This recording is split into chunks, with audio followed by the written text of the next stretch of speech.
Oh, good afternoon, everyone.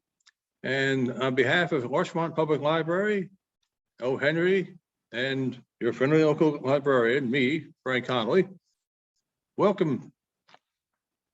Today's stories, well, let's start with something called Christmas by Injunction. I don't think you've heard this one before. I haven't myself. So, Cherokee was the civic founder of Yellowhammer. Yellowhammer was a new mining town constructed mainly of canvas and undressed pine. Cherokee was a prospector. One day, while his burro was eating quartz and pine burrs, Cherokee turned up with his pick a nugget weighing 30 ounces. He staked his claim and then, being a man of breadth and hospitality, sent out invitations to his friends in 3 states to drop in and share his luck. Not one of the invited guests sent regrets. They rolled in from the Gila country, from Salt River, from the Pecos, from Albuquerque and Phoenix and Santa Fe, and from the camps intervening. When 1,000 citizens had arrived and taken up claims, they named the town Yellowhammer, appointed a vigilance committee, and presented Cherokee with a watch chain made of nuggets. 3 hours after the presentation ceremonies, Cherokee's claim paid out. He located a pocket instead of a vein. He abandoned it and staked other claims one by one. Luck had kissed her hand to him. Never afterward did he turn up enough dust in Yellowhammer to pay his bar bill. But his 1,000 invited guests were mostly prospering, and Cherokee smiled and congratulated them. Yellowhammer was made up of men who took off their hats to a smiling loser. So they invited Cherokee to say what he wanted. Me, said Cherokee? Oh, grub steaks will be about the thing. I reckon I'll prospect somewhere along up the Mariposas. If I strike it there, I will most certainly let you all know the facts. There was never my hand to hold out. There was never any hand at holding out cards on my friends. In May, Cherokee packed his burro and turned its thoughtful, mouse-colored forehead to the north. Many citizens escorted him to the undefined limits of Yellowhammer and bestowed upon him shouts of commendations and farewells. 5 pocket flasks without an air bubble between contents and cork were forced upon him, and he was bidden to consider Yellowhammer in perpetual commission for his bed, bacon and eggs, and hot water for shaving in the event that Luck did not seem fit to warm her hands by his campfire in the Mariposas. The name of the father of Yellowhammer was given him by the gold hunters in accordance with their popular system of nomenclature. It was not necessary for a citizen to exhibit his baptismal certificate in order to acquire a name. Man's name was his personal property. For convenience in calling him up to the bar and designating him among other blue-shirted bipeds, a temporary appellation, title, or epithet was conferred upon him by the public. Personal peculiarities formed the source of the majority of these informal baptisms. Many were easily dubbed geographically from the regions from which they confessed to have hailed. Some announced themselves to be Thompsons and Adamses and the like, with a brazenness and loudness that cast a cloud on their titles.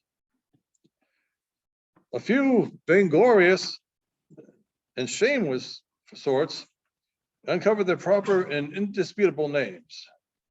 This was held to be unduly arrogant and did not win popularity. One man who said he was Chesterton L.C. Belmont and proved it by letters was given until sundown to leave the town.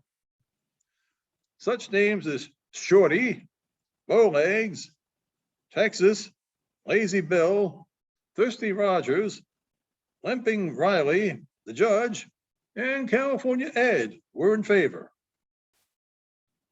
Cherokee derived his title from the fact that he claimed to have lived for a time with that tribe in the Indian Nation. On the 20th day of December, Baldy, the mail rider, brought Yellowhammer a piece of news. "What do I see in Albuquerque?" said Baldy to the patrons of the bar, "but Cherokee, all embellished and festooned up like the Tsar turkey, and ravishing money in bulk.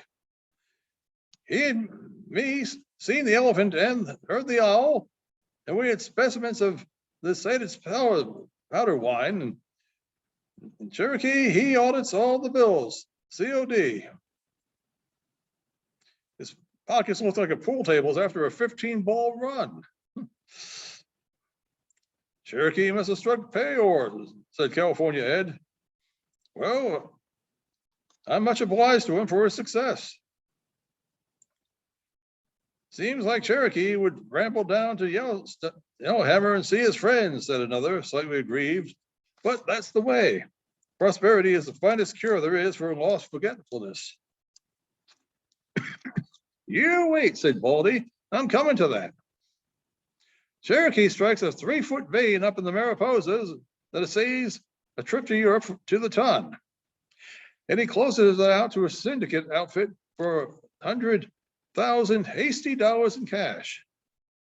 Then he buys himself a baby sealskin overcoat and a red sleigh. And what do you think he takes in his head to do next?" "Chuck-a-luck," said Texas, whose ideas of recreation were the gamesters. "Come and kiss me, ma honey," sang Shorty, who carried tin types in his pocket and wore a red necktie while working his claim. "Bought a saloon?" suggested Thirsty Rogers. "Cherokee took me to a room," continued Baldy, "and showed me. He's got that room full of drums and dolls and skates and bags of candy and jumping jacks and toy lambs and whistles and such infantile truck. Well, what do you think he's going to do with them inefficacious knickknacks? Don't surmise none. Cherokee told me. He's going to load them up in his red sleigh and hey, wait a minute, don't order the drinks yet. He's going to drive down here to Yellowhammer and give them to the kids of this here town. The biggest Christmas tree and biggest crying doll and the little giant boy's tool chest blowout that's ever been seen this west of Cape Hatteras." 2 minutes of absolute silence ticked away in the wake of Baldy's words. It was broken by the house, who, happily conceiving the moment to be ripe for extending hospitality, sent a dozen whiskey glasses spinning down the bar, with the slower traveling bottle bringing up the rear. "Didn't you tell him?" asked the miner called Trinidad. "Well, no," answered Baldy pensively. "I never exactly seen my way to. You see, Cherokee has this Christmas vest already bought and paid for. And he was all flattered up with self-esteem over his idea. And we'd, in a way, flew him and with that fizzy wine I speak of. So I never let on. I cannot refrain from a certain amount of surprise," said the judge, as he hung his ivory-handled cane on the bar, "that our friend Cherokee should possess such an erroneous conception of his, as it were, own town." "Oh, it ain't the 8th wonder of the terrestrial world," said Baldy.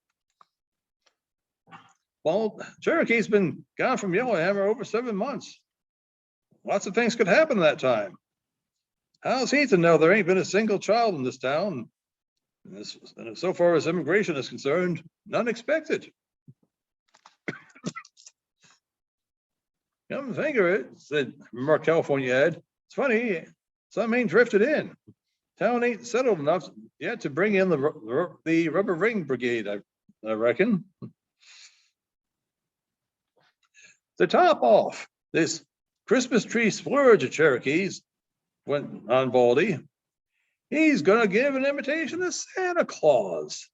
He's got a white wig and whiskers to disfigure him up exactly like the pictures of this William Cullen Longfellow in the books, and a red suit with fur trimmed outside underwear and 8-ounce gloves and a stand-up, lay-down crocheted red cap.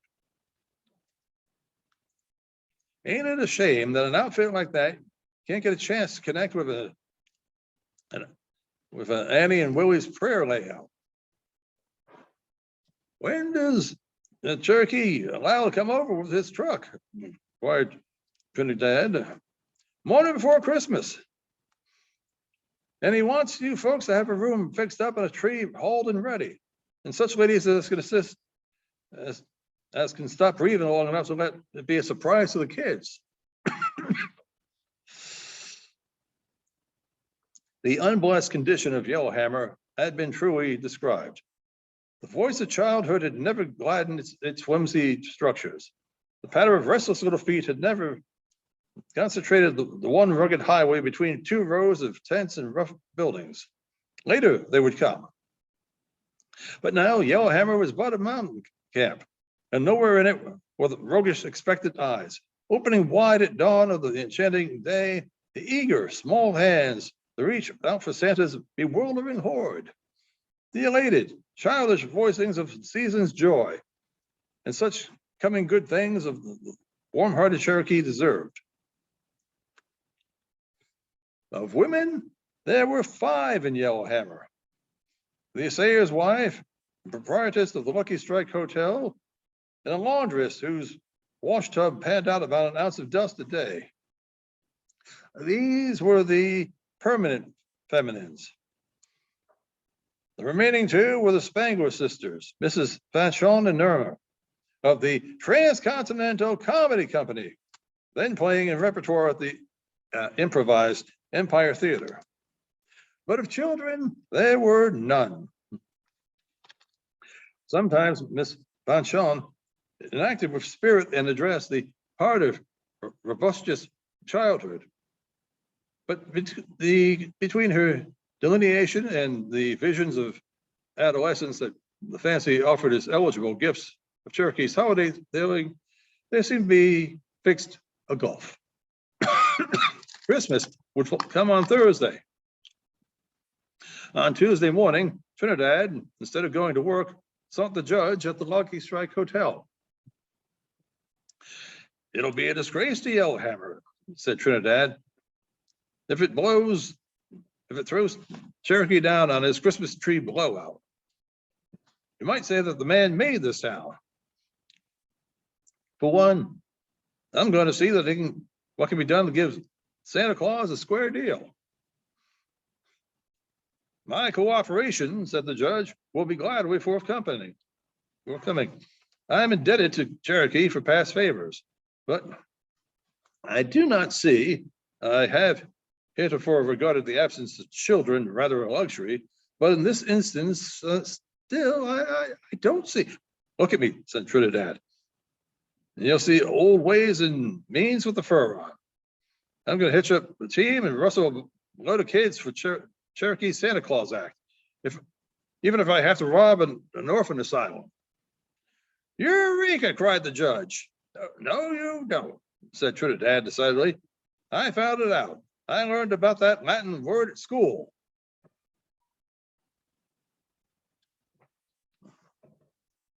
I will accompany you, declared the judge, waving his cane. Perhaps such eloquence and gifted language as I may possess will be of benefit in providing persuasion to our young friends to lend themselves to our project. Within an hour, Yellowhammer was acquainted with the scheme of Trinidad and the judge and approved it. Citizens who knew of families with offspring within a 40-mile radius of Yellowhammer came forward and contributed their information. Trinidad made careful notes of all such, and then hastened to secure a vehicle and a team. First stop was at a double log house 15 miles out from Yellowhammer. Man opened the door at Trinidad's hail and came down and leaned on the rickety gate. The doorway was filled with a close mass of youngsters, some ragged, all full of curiosity and health. "It's this way," explained Trinidad. "We're from Yellowhammer, and we come kidnapping in a general kind sort of way. One of our leading citizens is stung with the Santa Claus affliction, and he's due in town tomorrow with half the rolls have been painted red and made in Germany. Youngest kid we got in Yellowhammer packs a 45 and uses a safety razor. Consequently, we're mighty shy on anyone to say ooh and ah when we light the candles on the Christmas tree. Now, partner, if you'll loan us a few kids, we guarantee to return them safe and sound on Christmas Day. And they'll come back loaded down with a good time and Swiss Family Robinsons and cornucopias and red drums and similar testimonials. What do you say?" "In other words," said the judge, "we have discovered for the first time in our embryonic but progressive little city the inconveniences of the absence of adolescence. The season of the year having appropriately arrived, during which it is accustomed to throw frivolous but often appreciated gifts upon the young and tender." "I understand," said the parent, packing his pipe with his forefinger. "I guess I needn't detain you, gentlemen. Me and the old woman got 7 kids, so to speak, and running my mind over the bunch, I don't appear to have hit upon none that we could spare you to take over for your doings. Old woman's got some popcorn handy and rag dolls hidden in the clothes chest, and we allowed to give Christmas a little whirl of our own for significant sort of style. Now, I couldn't, with any degree of avidity, seem to fall in with the idea of letting none of them go. But thank you kindly, gentlemen." Down the slope they drove and up another foothill to the ranch of Wiley Wilson. Trinidad recited his appeal, and the judge boomed out his ponderous antiphony. And Mrs. Wiley gathered her 2 rosy youngsters close to her skirts and did not smile until she'd seen Wiley laugh and shake his head. Again, a refusal. Trinidad and the judge vainly exhausted more than half of their list before twilight set in among the hills. They spent the night in a stage road hostelry and set out again early the next morning. Wagon had not acquired a single passenger. "Creeping upon my facilities," said Trinidad, "that borrowing kids at Christmas is something like trying to steal butter from a man who's got hotcakes a-coming." "It is undoubtedly an indisputable fact," said the judge, "that the family ties seem to be more coherent and assertive at this period of the year." On the day before Christmas, they drove 30 miles, making 4 fruitless halts and appeals. Everywhere they found kids at a premium. The sun was low when the wife of a section boss on a lonely railroad huddled her unavailable progeny behind her and said, "There's a woman just took charge of the railroad eating house down at Granite Canyon. Here she's got a little boy. Maybe she might let him go." Trinidad pulled up his mules at Granite Canyon at 5 o'clock in the afternoon. Train had just departed with its load of fed and appeased passengers. On the steps of the eating house, they found a thin and glowering boy 10 smoking a cigarette. The dining room had been left in chaos by the appetites. A youngish woman reclined exhausted in a chair. Her face wore sharp lines of worry. She had once possessed a certain style of beauty that would never wholly leave her and never wholly return. Trinidad set forth his mission. I would count it a mercy if you take Bobby for a while, she said wearily. I'm on the go from morning till night. I don't have time to tend to him. He's learning bad habits from the men. It'll be the only chance he'll have to get any Christmas. The men went outside and conferred with Bobby. Trinidad presented the glories of the Christmas tree and presents in lively colors.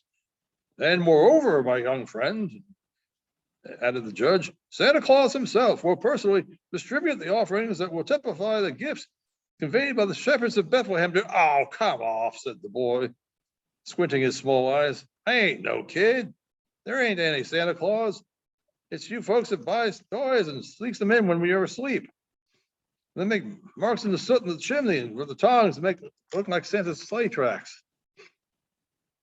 That might be so, argued Trinidad, but Christmas trees ain't no fairy tale. This one's gonna look like the 10-cent store in Albuquerque, all strung up in a redwood. There's tops and drums and Noah's arks and, oh, rats, said Bobby wearily. I cut them out a long time ago. I'd like to have a rifle, not a target one, real one to shoot wildcats with. But I guess you won't have any of them on your old tree. Well, I can't say for sure, Trinidad said diplomatically. Might be. You go along with us and see. This hope, thus held out, though faint, won the boy's hesitant consent to go. With this solitary beneficiary for the Cherokee's holiday bounty, the canvassers spun along the homeward road. In Yellowhammer, the empty storeroom had been transformed into what might have passed as the bower of an Arizona ferry. The ladies had done their work well. The tall Christmas tree, covered to the utmost branch with candles, spangles, and toys sufficient for more than a score of children, stood in the center of the room. Near sunset, anxious eyes began to scan the street for the returning of the child providers. At noon that day, Cherokee dashed into town with his new sleigh piled high with bundles and boxes and bales of all kinds and shapes. So intent was he upon the arrangements of his altruistic plans that the dearth of childhood did not receive his notice. No one gave away the humiliating state of Yellowhammer, for the efforts of Trinidad and the judge were expected to supply the deficiency. When the sun went down, Cherokee, with many winks and arch grins on his seasoned face, went into retirement with a bundle of the Santa Claus clothing and a pack containing special and undisclosed gifts. When the kids are rounded up, he instructed the volunteer arrangement committee, light up the candles on the tree and set them to playing Pussy Wants a Corner and King William. When they get good and at it, why old Santa, slide in the door. I reckon there's plenty of gifts to go around. The ladies were flirting about the tree, giving it final touches that were never final. The Spangled sisters were there in costume as Lady Violet de Vere and Marie, the maid, in their drama, The Miner's Bride. The theater did not open till 9, and they were welcome assistants of the Christmas tree committee. Every minute, heads would pop out the doors to look and listen for the approach of Trinidad's team. And now this became an anxious function, for night had fallen and it would soon be necessary to light the candles on the tree. And Carrot Tree was apt to make an eruption any time in his crisp gringo garb. At length, the wagon of child rustlers rattled down the street to the door. The ladies, with little screams of excitement, flew to the lighting of the candles. The men of the Yellowhammer passed in and out restlessly or stood about the room in embarrassed groups. Trinidad and the judge, bearing the marks of protracted travel, entered, conducting themselves with them the single impish boy, who stared with sullen, pessimistic eyes at the gaudy tree. Where are the other children? Asked the assayer's wife, the acknowledger, knowledge leader of all social functions. Ma'am, said Trinidad with a sigh, prospecting for kids at Christmas time is like hunting in limestone for silver. This parental business is one that I had no chance of to comprehend. Seems that fathers and mother are willing for their offspring to be drowned, stole, fed on poison oak, hit by catamounts 364 days of the year. But on Christmas Day, they insist on enjoying the exclusive mortification of their company. This here young biped, ma'am, is all that washes out of our 2 days maneuver. Oh, the sweet little boy, cooed Miss Irma, trailing her Devere robes to the center of the stage. Oh, shut up, said Bobby with a scowl.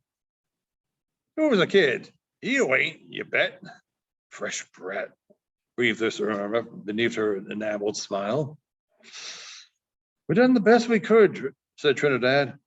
It's tough on Cherokee, but it can't be helped.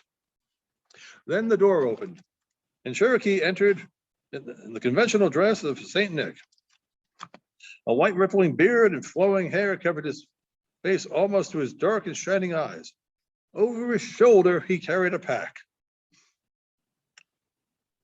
No one stirred as he came in. Even the Spangler sisters ceased their coquettish poses and stared curiously at the tall figure.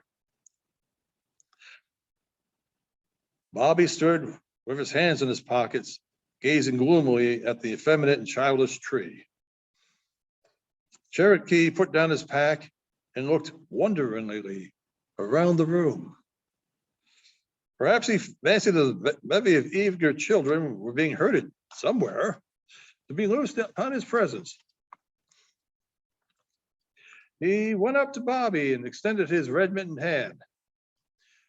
Merry Christmas, little boy, said Cherokee.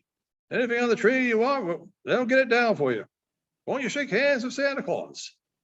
There ain't any Santa Claus, whined the boy. You got false old Billy Goat whiskers on your face. I ain't no kid. What I want with dolls and tin horses. The driver said you'd have a rifle, and you haven't. I want to go home. Trinidad stepped into the breach. He shook Cherokee's hand in warm greeting. I'm sorry, Cherokee, he explained. There never was a kid in Yellowhammer. We tried to rustle a bunch of them for your soiree, but this sardine is all we could catch. He's an atheist, and he don't believe in Santa Claus. It's a shame for you to be out all this truck, but me and the judge were sure we could round up a wagon full of candidates with your gimcracks. It's all right, said Cherokee gravely. The expense don't amount to nothing worth mentioning. We can dump the stuff down a shaft or throw it away. I don't know what I was thinking about. Never occurred to my cognitions that there wasn't any kids in Yellowhammer. Meanwhile, the company had relaxed into a hollow but praiseworthy imitation of a pleasure gathering. Bobby had retreated to a distant chair and was coldly regarding the scene with ennui stuck blasted thick upon him. Cherokee, lingering with his original idea, went over and sat beside him. Where do you live, little boy? He asked respectfully. Granite Junction, said Bobby without emphasis.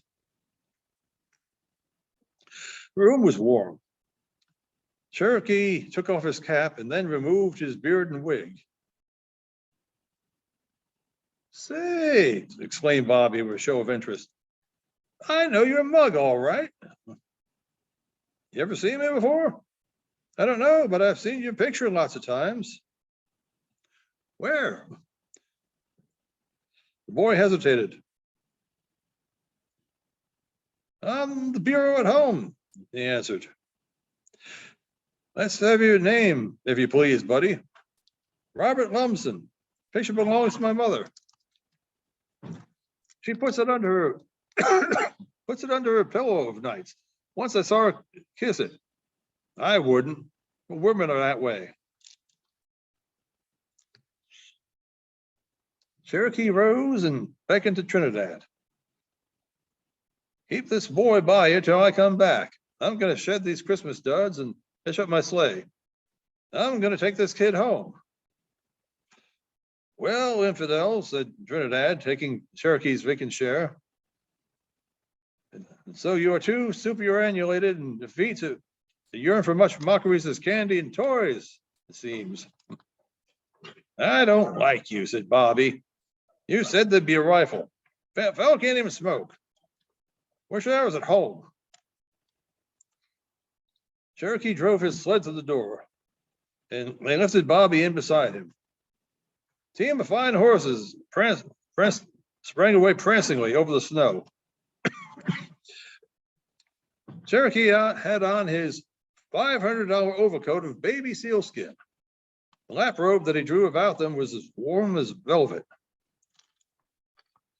Bobby slipped a cigarette out of his pocket and was trying to snap a match. Throw that cigarette right away, said Cherokee in a quiet but new voice. Bobby hesitated, then dropped the cylinder overboard. Throw the box too, commanded the new voice. More reluctantly, the boy obeyed. Say, said Bobby presently, I like you. Don't know why. Nobody never made me do anything I didn't want to do before. Tell me, kid, not using his new voice, are you sure your mother kissed that picture that looks like me? Dead sure. I seen her do it. Didn't you remark something a while ago about wanting a rifle? You bet I did. Will you get me one? Tomorrow. Silver mounted. Cherokee took out his watch. 9:30. We'll hit the junction plumb on time with Christmas Day. You cold? Sit closer, son.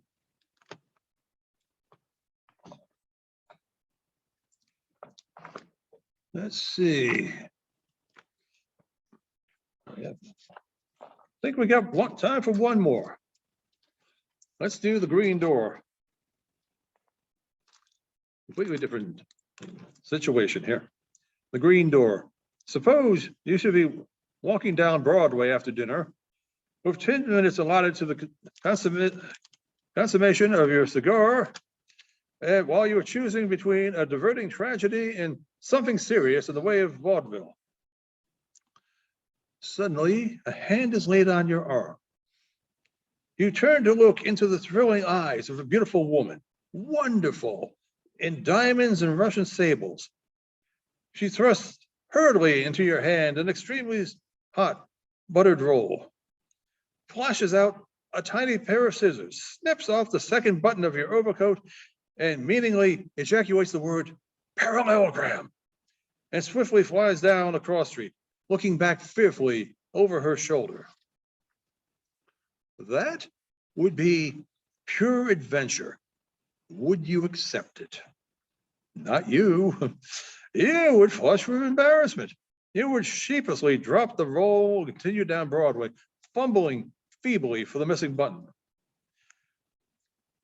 This you would do unless you are one of the blessed few in whom the pure spirit of adventure is not dead.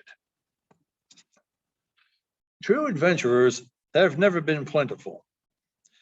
They who are set down in print as such have been mostly businessmen with newly invented methods. They've been out after the things they wanted: golden fleeces, holy grails, lady loves, treasure, crowns, and fame. The true adventurer goes forth aimless and uncalculating to meet and greet unknown fate. A fine example was the prodigal son when he started back home. Half adventurers, brave and splendid creatures, have been numerous. From the Crusades to the Palisades, they have enriched the arts of history and fiction with the trade of historical fiction. But each of them had a prize to win, a goal to kick, an axe to grind, a race to run, a new thrust and shares to deliver, a name to carve, a crow to pick. So they were not followers of true adventure. In the big city, twin spirits, romance, and adventure are always abroad seeking worthy wooers. As we roam the streets, they slyly peep at us and challenge us with 20 different guises. Without knowing why, we look up suddenly to see in a window a face that seems to belong to our gallery of intimate portraits. In a sleeping thoroughfare, we hear a cry of agony and fear coming from an empty and shuttered house. Instead of at our familiar curb, a cab driver deposits us before a strange door, which one, with a smile, opens for us and bids us enter. A slip of paper written upon flutters to our feet from the high lattices of chance. We exchange glances of instantaneous hate, affection, and fear with hurrying strangers of the passing crowds. A sudden souse of rain, and our umbrella may be sheltering the daughter of the full moon and the first cousin of the sidereal system. At every corner, handkerchiefs drops, fingers beckon, eyes beseech, and the lost, the lonely, the curious, the rapturous, the mysterious, the perilous, changing clues of adventure are slipping into our fingers. But few of us are willing to hold and follow them. We've grown stiff with the ramrod of convention down our backs. We pass on, and someday we come at the end of a very dull life to reflect that our romance has been a pallid thing of a marriage or two, a satin rosette kept in a safe deposit drawer, and a lifelong feud with a steam radiator. Rudolf Steiner was a true adventurer. Few were the evenings on which he did not go forth from his hall bedchamber in search of the unexpected and the egregious. The most interesting things in life seemed to him to be what might just be right around the next corner. Sometimes his willingness to tempt fate led him to strange paths. Twice he'd spent the night in a station house. And again, he'd found himself the dupe of ingenious and mercenary tricksters. His watch and money had been the price of one flattering allurement. But with undiminished ardor, he picked up every glove cast before him into the merry lists of adventure. One evening, Rudolph was strolling along a crosstown street in the older central part of the city. Two streams of people filled the sidewalk, the home hurrying and that restless contingent that abandons home for the spacious welcome of the 1,000 candle power table d'hôte. The young adventurer was of pleasing presence and moved serenely and watchfully. By day, he was a salesman in a piano store. He wore his tie drawn through a topaz ring instead of fastened with a stick pin. And once he'd written to the editor of a magazine that Junie's Love Test by Miss Libby had been the book that most influenced his life. During his walk, a violent chattering of teeth in a glass case on the sidewalk seemed to first to draw his attention with a qualm to a restaurant before it was set. But a second glance revealed the electric letters of a dentist sign high above the next door. A gigantic black man, fantastically dressed in a red embroidered coat, yellow trousers, and a military cap, discreetly distributed cards to those of the passing crowd who consented to take them. This mode of dentistic advertising was a common sight to Rudolph. Usually he passed the dispenser of the dentist's cards without reducing his store. But tonight the African slipped one into his hand so deftly that he retained it, standing while smiling a little at the successful feat. When he had traveled a few yards further, he glanced at the card indifferently. Surprised, he turned it over and looked at it again with interest. One side of the card was blank. On the other side was written in ink 3 words: the green door. And then Rudolph saw 3 steps in front of him throw down the card the black man had given him as he passed. And Rudolph picked it up. It was printed with the dentist's name and address and the usual schedule of plate work and bridge work and crowns and the questionable promises of painless operations. The adventuresome piano salesman halted at the corner and considered. Then he crossed the street, walked down the block, recrossed, and rejoined the upward current of people again. Without seeming to notice the black man as he passed the second time, he carelessly took the card that was handed him. 10 steps away, he inspected it. In the same handwriting that appeared on the first card, the green door was inscribed upon it. 3 or 4 cards were tossed to the pavement by pedestrians, both following and leading him. These fell blank side up. Rudolph turned them over. Every one bore the printed legend of the dental parlors. Rarely did the arch sprite adventure seem to beckon twice to Rudolph Steiner, his true follower. But twice it had been done, and the quest was on. Rudolph walked slowly back to where the giant Negro stood by the case of rattling teeth. This time, as he passed, he received no card. In spite of his gaudy and ridiculous garb, the man displayed a natural barbaric dignity as he stood, offering the cards some suavely to some, allowing others to pass unmolested. Every half minute he chanted a harsh, unintelligible phrase akin to the jabber of car conductors and grand opera. And not only did he withhold a card this time, it seemed to Rudolph that he received from this shining and black countenance a look of cold, almost contemptuous disdain. The look stung the adventurer. He read in a silent accusation that he had been found wanting.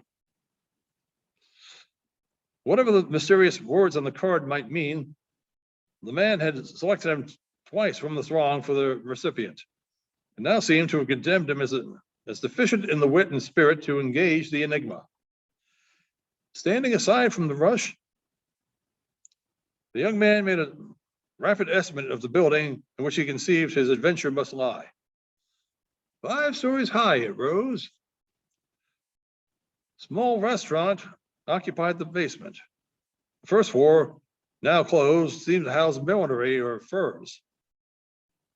Second floor, by the winking electric letters, was the dentist's. Above this, a polyglot babble of signs struggled to indicate the abodes of palmists, dressmakers, musicians, and doctors.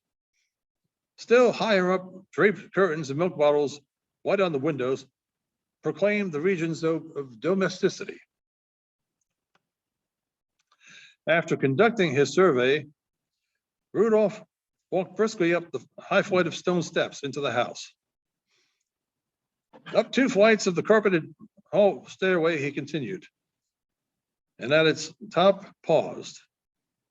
The hallway was dimly lit by 2 pale jets of gas, one far to his right, one nearer to his left. He looked towards the nearer light and saw within its wan halo a green door. For one moment, he hesitated.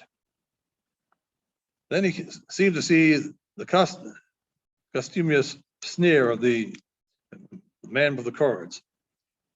And then he walked straight to the green door and knocked against it. Moments like those that passed before his knock was answered measure the true breadth of true adventure. What might not be behind those green panels? Gamesters at bay, cunning rogues baiting their traps with subtle skill, beauty in love with courage, and nothing planning to be sought by it.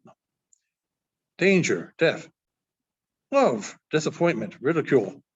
Any of these might respond to his rap on the door. A faint rustle was heard inside, and the door slowly opened. A girl, not yet 20, stood there, white-faced and tottering. She loosed the knob and swayed weakly, groping with one hand.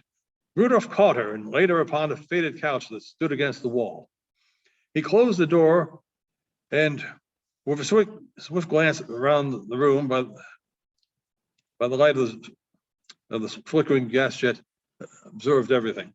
Neat but extreme poverty was the story that he read. The girl lay still, as if in a faint.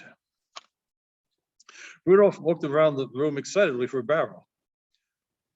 People must be rolled upon a barrel who, no, that's for drowned persons. He began to fan her with his hat. That was successful, for he struck her nose with the brim of his derby, and she opened her eyes. And then the young man saw that hers, indeed, was the one missing face from his heart's gallery of intimate portraits. The frank gray eyes, the little nose turned pertly outward, the chestnut hair, curling like the tendrils of a pea vine, seemed the right and the reward of all of his wonderful adventures. But the face was woefully thin and pale. The girl looked at him calmly and then smiled. Fainted, didn't I? She asked weakly. Well, who wouldn't?